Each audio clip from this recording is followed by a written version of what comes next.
Chapter 3. The Vocabulary of Culture.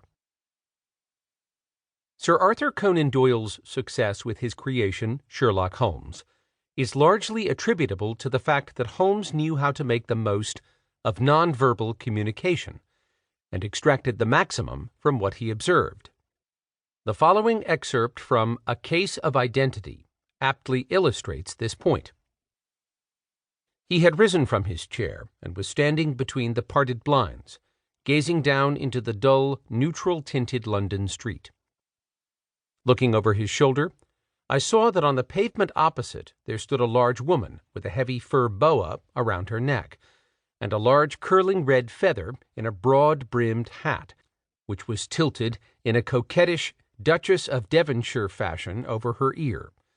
From under this great panoply she peeped up in a nervous, hesitating fashion at our windows, while her body oscillated backward and forward, and her fingers fidgeted with her glove buttons.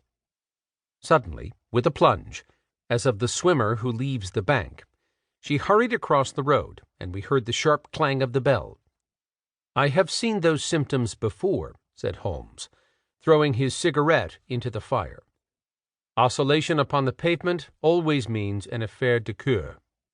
She would like advice, but is not sure that the matter is not too delicate for communication. And yet even here we may discriminate. When a woman has been seriously wronged by a man, she no longer oscillates, and the usual symptom is a broken bell wire. Here we may take it that there is a love matter, but that the maiden is not so much angry as perplexed or grieved. But here she comes in person to resolve our doubts. Sir Arthur made explicit a highly complex process which many of us go through without knowing that we are involved. Those of us who keep our eyes open can read volumes into what we see going on around us. During the first half of this century, the citizens of a typical American farming community, for example, did not have to be told why old Mr. Jones was going to town. They knew that every other Thursday he made a trip to the druggist.